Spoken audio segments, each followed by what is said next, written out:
อีกนอนได้เลยนอนบ่เมื่อยหนักเลยพี่น้องเนาะเมื่อยเฮงไปทุกมื้อบ่โน่นเออขอบคุณก็ได้เข้ามา2-3 มื้อเลยเนาะโน่นเอารุ่นเอาโคมไปเลยเนาะโน่นเอไปแต่ไป20:00ผมไปตัดเออ20คันชาวคันโน่นกล้วยลายดิเนาะแต่ว่ากล้วยเพิ่นบ่วันนี้มีแต่ว่าถ้ากล้วยมีเพิ่นน่าจังไปเนาะโน่นแต่ว่าเวียดมันอันนั้นแล้วเด้อฮะมันพักซื้อแล้วเวียดมันกินมันเมื่ออันนั้นเนาะโน่นเมื่ออย่างกุดจีนบ่โน่นก็เลยพักซื้อกล้วยก่อนโน่นเพราะว่าช่วงนี้น่ะเพิ่นเร่งเอากล้วยอันน่ะไปขายเนาะ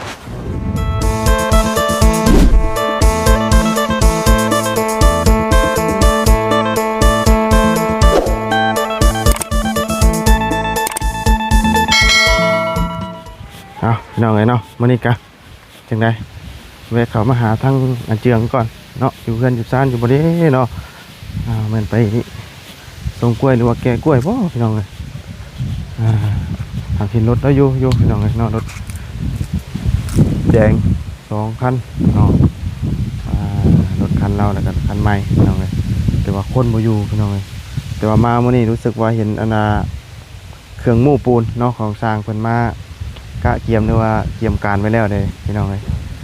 มื้ออื่นน่าจะเทเนาะทางสร้างเพิ่นว่ามื้อนี้สร้างเพิ่นมาครึ่งเบิ่งเรียบร้อยแล้วพี่น้องเนาะว่าเสียงเพิ่นสั่งให้ดำเนินการได้นี่เนาะเอาพี่น้องเลยสบายดีเด้อเนาะสบายดีและสวัสดีไว้พี่น้องกันเบิดสุขูสุคนพี่น้องเนาะมาหาทางเจียงเนาะพี่น้องเลยจังไดกะก่อนกลับเนาะ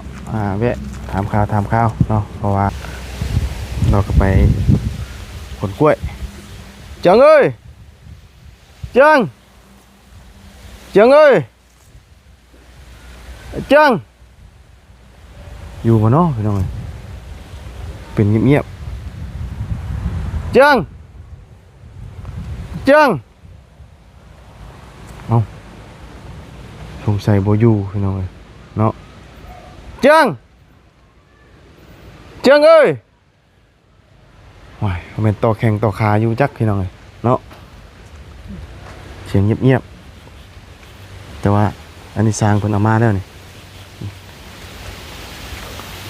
เครื่องมูปูนเนาะเป็นแกมาเรียบร้อยสร้างเป็นแกโอ้ตัวคนนักเนาะโอ้หากระล่างรถใหม่ๆนี่เด้นี่โอ้มุมนี้เนาะเอากล้วยมาปลูกเนาะจังเอ้ยจังเอาไปใส่เด้บ่นี่คือเงียบแท้ทั้งผัวทั้งเมียรถก็อยู่ทั้ง2คันอยู่เหมือนรถต่อแข่งต่อขานี่จักอันนี้พี่น้องเลยเนาะรถอยู่นี่เบิดเลยนี่หากระล่างใหม่ๆนี่ยังบ่ทันได้แห้งอยู่เกือบแล้วก็อยู่ได้ทั้งผัวทั้งเมียสงสัยคักๆบาดเนาะเรากำลังต่อแข่งต่อขาให้ลูกเราจักอันนี้ นี่เกือบก็ยังอยู่เนาะแต่เอิ้นคนบ่ได้ยินบาดจังได๋บาดนี้พี่น้องเอ้ยโอ้ไปใส่เด้เนาะบ่อยู่บ่ว่าที่บ่อยู่เนาะจังเอ้ยอยู่ใช่ต่อแกงต่อขาป่ะ อยู่เพื่อนป่ะไห้นอนเนาะคือนอนคักแท้เอิ้นจนบ่ได้ยินเนาะโอ้ยว่าเป็นต่อแกงต่อขาสิดอก มาพี่ลงมาพี่ก่อนเนาะรับค่าก็ดีเราก็ได้สงสัยคือสิเมื่อยแห้งเนาะเอื้อนจนว่าแห้งๆพี่น้องเลยเนาะอันนี้ช่างเพิ่นมาเฮ็ด เช้านี่หรือว่าจังไดเนาะน่าจะเช้านี่แหละบ่บุญก็บ่ได้เข้ามาเนาะบ่ได้เข้ามา2-3มื้อแล้วเดี๋ยวถามทางเจียงก่อนพี่น้องเอ้ยเพิ่นกำลังปรับนี่เด้ปรับดินตัวนี้พี่น้องเอ้ยเอาดินตัวนี้ไปใส่ตัวนั้นเพิ่นสิก่ออันน่ะบล็อกใส่เนาะเอามาพี่ก่อนเนาะโอ้ยคือรับคักแท้ว้าขโมยมาสิตื่นอยู่บ่นี่คือว่าหากำลังรถใหม่ๆอยู่เป็นไดคือว่านอนคักๆฮะมาได้ใส่ตื่นเช้าบ่โอ้ยเนาะเอาสบายดีเอาหนีบไม้ก่อนเนาะไปใส่มาคือจังนอนคักแท้ ตัดกล้วย ตัดกล้วยแต่เช้าพู แต่2 โมงตัดกล้วย อ๋อตัว จนบ่ได้นอนหาก็เมื่อ โดยไปแต่2 โมงหากลับมานี่ โดย แล้วยังจะได้ไปอีกบ่นี่ หมดและพักแล้ว อ๋อตอนแรกไม่ได้ไปติ โดยบ่ ไปแต่2 โมงกลางคืน โดย แล้วกลับมาช่วงจังโมงนี่นะหากลับ มา กลับมาช่วงไหน เงินเที่ยง อ๋อ เที่ยงเนาะตอนนี้ก็สิเข้าบ่าย2 โมงแล้วพี่น้องเนาะ อีกนอนได้เลย นอนบ่เมื่อย หนักเร็วพี่น้องกันเนาะเมื่อยแฮงไปทุกมื้อบ่ โดย บางคนก็ไม่ได้เข้ามา2-3 มื้อเลยเนาะ โดย เอารุ่นเอาโคมไปเลยเนาะ โดยไปแต่ไป2 โมงผมไปตัด20 คัน เช้าคัน โดย กล้วยลายดิเนาะแต่ว่ากล้วยเพิ่นน่ะบ่วันนี้มีแต่ว่าหากล้วยมีเพิ่นน่าจังไปเนาะ โดยแต่ว่าเวียดมันอันนั้นแล้วเด้อ ฮะ มันพักซื้อแล้วเวียดมัน โอ้ กิน มันเมื่ออันนั้นเนาะ โดย เมื่อยังกุดจีนบ่ โดย ก็เลยผักซื้อกล้วยก่อน โดย เพราะว่าช่วงนี้น่ะเพิ่นเร่งเอากล้วยอันน่ะไปขายเนาะ โดย แต่สร้างเพิ่นมาเฮ็ดอันนี้มื้อใดซะ วานนี่เฮาขุด อันนี้นะ โดย อันนี้เจ้าขุดนี่น่ะ โดย ขุดไปใส่นั่นบ่ แม่นสร้างให้ขุดเอาขุด เอาสร้างเพิ่นให้ขุดเอาอันจากนี้ไปใส่อันนั้น โดย แล้วอันก่อนนั่นเด้อ ก่อนสร้างก่อน เพิ่นเฮ็ดแต่ว่านี่บ่อันครึ่งอันนี้นะ โดย มื้อนี้เพิ่นบ่ได้มาบ่ นี่เราพักเลย อันนี้คือขุดแต่ว่านี่พุ่น โดย แต่ว่าครึ่งเชือกครึ่งหยังเพิ่นสิเอาเทประมาณนี้ได้เนาะ โดย เทประมาณนี้แล้วก็เงินปรับให้หน้าดินมันได้เนี่ยจังเทน่าจะมื้ออื่นนะเพิ่นสิเทนี่เพราะว่าเชียงน่าจะเดินทางมามื้ออื่นน่าจะนอนมื้อ2 มื้อเนาะต้องเดินทางมาเนาะเดี๋ยวจะเทพื้นเนาะอันนี้ก็เพิ่นแก้มาแต่ว่านนี่บ่ โดย อันเพิ่นแก้มาเมื่อวานนี่อันเครื่องโม้ปูนเพิ่นนี่เนาะก็ต้องอันนั้นอีกแล้วนี่เนี่ยขอไฟอันพ่อใหญ่อันเจ้าของที่อีกได้เนาะ โดย ไปขอเพิ่นแล้วว่ามัน ยังยังอยู่แต่ว่าถ้าเพิ่นสิมาเฮ็ดปืนเจ้าก็ต้องไปขอเพิ่นมื้อนี้เด้เนาะ โดย ขอใส่ไฟเพิ่นอีกแล้วเพราะว่าเดี๋ยวจะเทพื้นบัดนี้ก็แม่นเบิดบัดนี้เนาะ โดย ตกเมื่อยที่เจียงติ พูละ6 เที่ยวเข้าไป 6 เที่ยวพุ่นน่ะ โดย อ๋อ ไว้แต่เช้า อันนี้ทั้งเฮาตัดเองเลยบ่ โดยตัดเอง ตัดแล้วก็แบกเอง ตัดแบกเองมาอันน่ะมัดใส่อีก โดยมัด บัดนี้6 เที่ยวนี่เป็นเงินได้เท่าไหร่ เที่ยวละ200,000บ่แม่นเที่ยวละ150,000 เที่ยวละ150,000 โดย 2 เที่ยวก็ได้ 300,000 300,000เท่ากับ6 เที่ยว600,000 โดย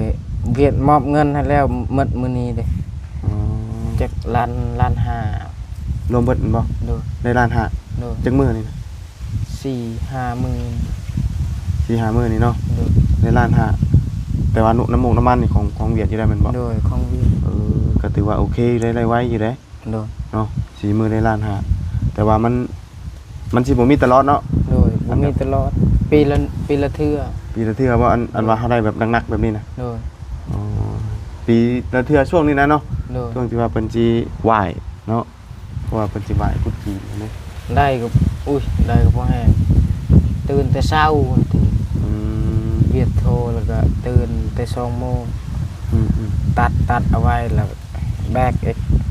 อืมมันสิเมื่อยตัววันเนาะตื่นเช้านี้เนาะ โดย ถ้าว่ามีแต่คนแบบไปคนซื้อมันก็สิบ่เมื่อย โดยไปตอนเช้าหนาวอีก หนาวอีกเนาะ โดย มันยังเย็นอยู่เด้พี่น้องเอ้ยเอาพี่น้อง บ่ได้นอนเลย โดย ตอนแรงเอาแรงก็ขุดตัวนี้ ตอนแรงคุณอีก โดยค่ำๆแล้วไปตัดกล้วยเวียดตัดแล้วก็เมื่อนอนแล้วพัก2 โมงไปต่ออีก อยู่เลยเนาะจนว่าบริยุทธ์บริยอนเราก็ได้จน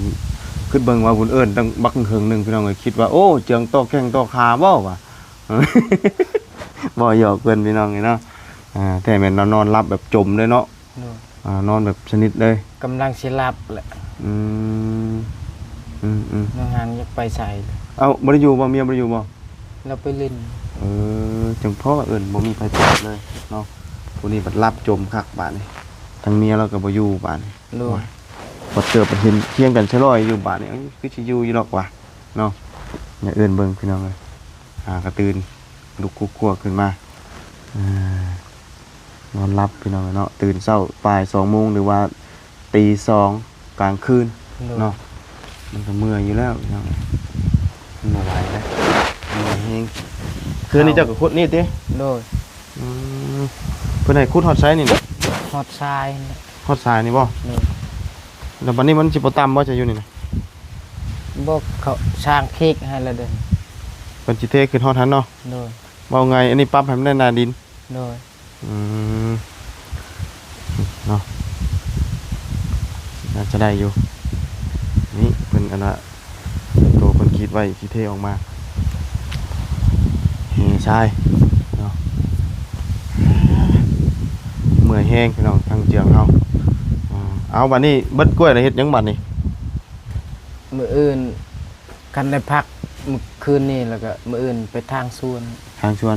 ตัวเองบัดนี้เนาะ โดย ที่ว่ากล้วยนี่มันยุติก่อน โดย มีแต่ กล้ ว่า วยหมดแล้วหมดเข้าชื่อแล้ว หมดเขาซื้อแล้วเนาะ เขาเวียดกินหยังนะ กุดจีนนะวะ แม่น เพิ่นไหว้เจ้าไหว้หยังเนาะ หมดแล้วกล้วยเวียดก็หมด อืม ปีหน้าอีก โดย ได้แก่ ปีหน้าก่อน โดย ปีนี้คือว่าเบิดก่อนจบก่อน โดย เนาะเอาสักพี่น้องเลยเนาะอะไรกันนอนพักผ่อนให้เต็มอิ่มมื้ออื่นจังไปทางหัวทางสวนเนาะ โดย คือว่าแล้วก็มาสร้างเพิ่นมามื้ออื่นก็เบิ่งนำเพิ่นเนาะคำว่านั่นก็แต่บ่รู้ว่าเพิ่นสิมามื้ออื่นหรือบ่เนาะเพิ่นน่าจะเทมื้ออื่นติ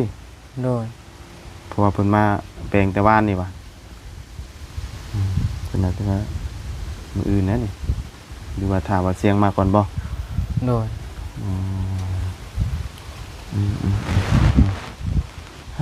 เอาว่าบุญก็สิเมื่อมื้อนี้คือกันเนาะ โดย ก็เลย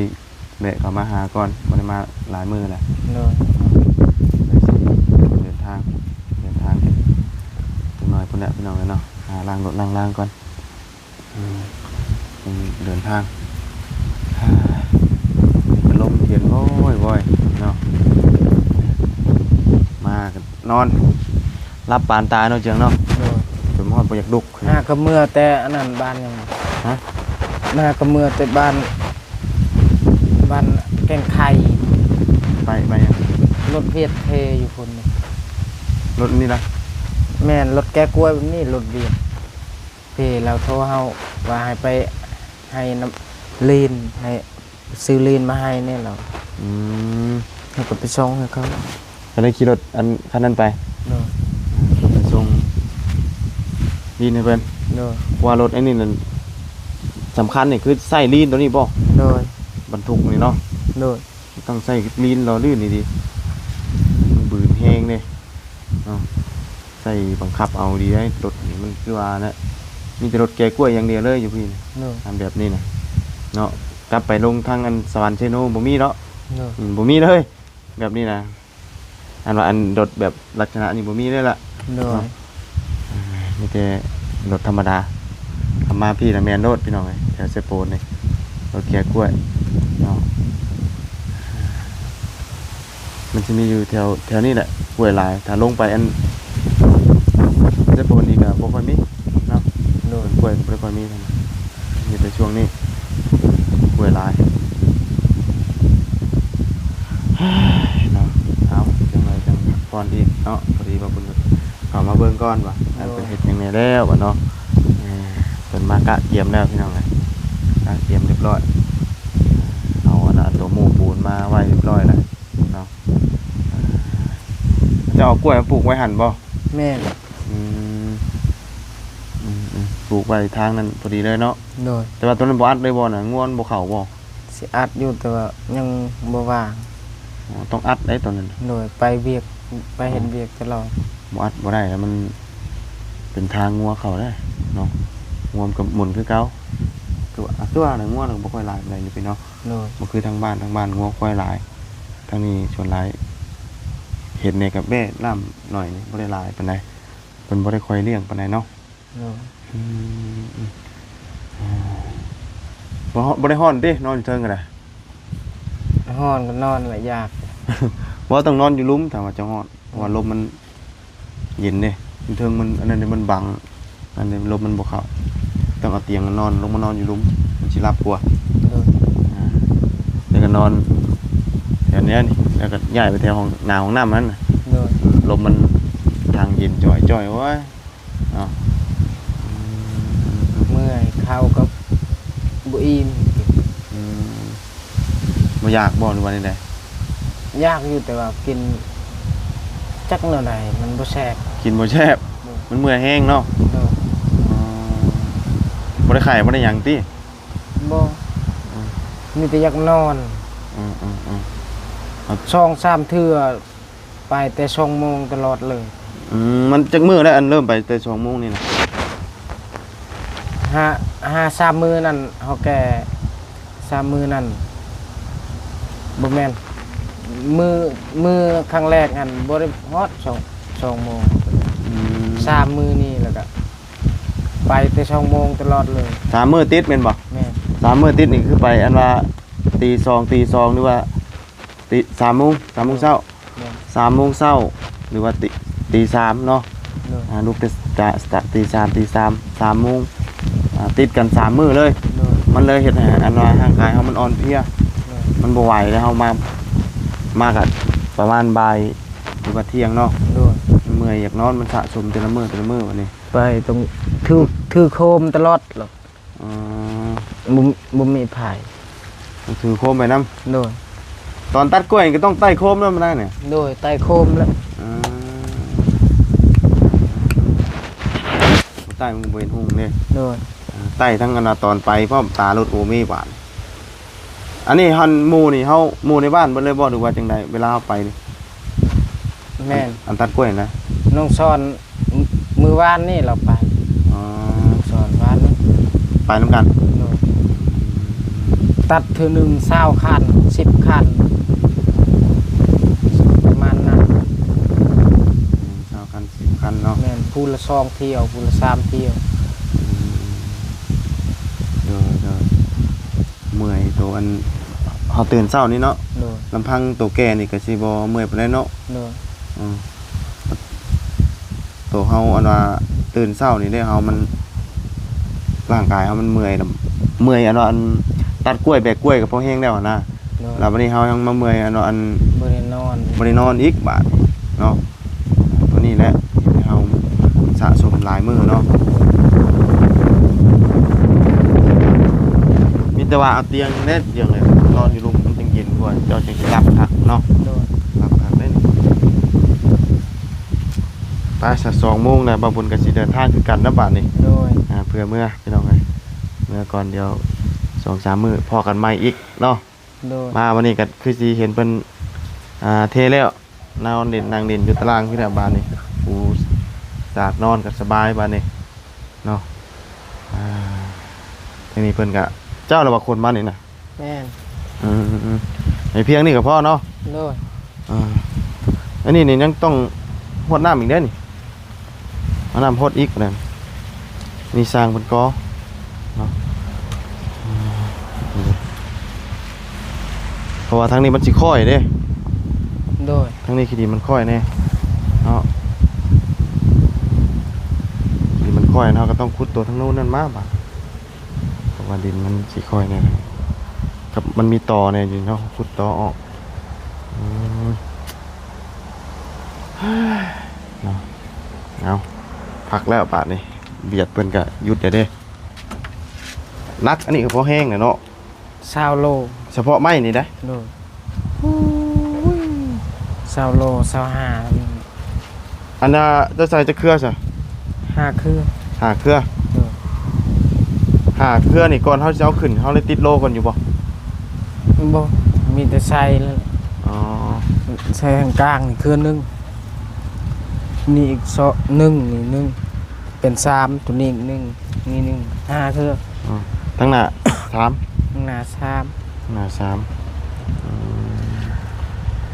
อันนี้นี่เอาออกมาจากสวนนะเข้าไปแก่กล้วยจากสวนเนาะกันกระโบไว้ไปซะเนาะมีแต่ว่าบุญกะสิออกเดินทางก่อน โดย เนาะจังใดก็ให้เพิ่นขึ้นไปนอนพักผ่อนก่อนใครดอกมื้อแรงบ่ได้ไปเนาะ โดย ถือว่านอนยาวเลยแหละนี่ก็นอนจากนี้หาค่ำก็โอ้ยหลายชั่วโมงเติบพื้นอยู่ดอกเนาะพักเมื่อยเอาแห้งกันนะอย่างไรซะเนาะแล้วก็ดีกว่าเฮาบ่มีแนวเฮ็ดถ้าเฮาบ่ไปแก่ก็ได้แต่ว่าปีหนึงมีเท่านึงเนาะ โดย มันไปแก่ตื่นแต่เช้านี่บัดนี้มีแต่ว่าแก่ธรรมดาคือเจ้าไปแก่ที่ผ่านมาเนาะ โดย เที่ยวลามเที่ยวนี่เป็นจบเนาะบ่ได้หลายคือตัวนี้อันนี้มันหลายเที่ยวแล้วก็ตื่นเช้าไต่โคมไปพี่น้องเอ้ย โดย ไต่โคมตัดเบรกออกมาอีกอันนี้ใครแก้ไว้ล่ะผู้นั้นได้แก้หลายเที่ยวใช่บ่ แม่น อืม ผู้ใดไหวผู้นั้นได้หลาย อ๋อเพราะว่าเพิ่นคิดเป็นเที่ยวเด้เนาะ โดย คิดเป็นเที่ยวเด้ แต่เฮามือ2 มือ 3 มือนี่มือละ3 เที่ยวไป มื้อละ3เที่ยว โดย อ๋อ แต่มือแรกๆมีแต่เที่ยว1 2 เที่ยว อืมอืมปาซะเนาะมีแต่หาพักผ่อนด้วยจังเด้อโดยมาเบิ่งกัน สบายดี เดินทางก่อนโดยให้เพิ่นพักผ่อนก่อนพี่น้องบ่ไหวแหละสิล่มแหละ สิล่มต้องยืนแล้วว่ะกินข้าวกับบ่แซ่บเนาะกินข้าวกับบ่แซ่บนอนก็หลับอยู่เนาะแต่ว่าเฮาเมื่อยแล้วมันกินข้าวก็อยากนั่นแน่พี่น้องเอ้ยเอามีแต่ว่าเบิ่งว่าสร้างเพิ่นสิมามื้ออื่นบ่หรือว่าจังไดเนาะน่าจะทางว่าเสียงเพิ่นเดินทางมาพุ่นแหละพี่น้องเอ้ยเพิ่นจังสิได้ดำเนินการเนาะเพื่อเพิ่นสร้างเพิ่นท่าทางบ่เสียงเนาะ โดย มาอัปเดตให้ผู้ใหญ่เพิ่นเบิ่งเนาะไปจ้าพี่น้องเอ้ยมาบุญกะเดินทางก่อนไปพี่น้องกันเนาะเสียงเพิ่นขึ้นนอนก่อนบ่ไหวแล้วพี่น้องเอ้ยเมื่อยแล้วอ่ะเนาะ3 คืนซ้อนเนาะตื่นเช้าแบบทุกมื้อเนาะพี่น้องเอามีแต่ว่ามารอบหน้ามาเบิ่งนำกันเนาะทางเพิ่นสิมาเฮ็ดมื้ออื่นมื้อนี้จักพี่น้องเนาะรอท่าทางเสียงเพิ่นมาดำเนินการเลยพี่น้องเอ้ยเนาะทุกอย่างมาพร้อมแล้วเนาะไปจังได๋ก็ไปก่อนสบายดีและสวัสดีพี่น้องกันเบิดสุขสุขคนเนาะไปเลยเด้อบ๊ายบาย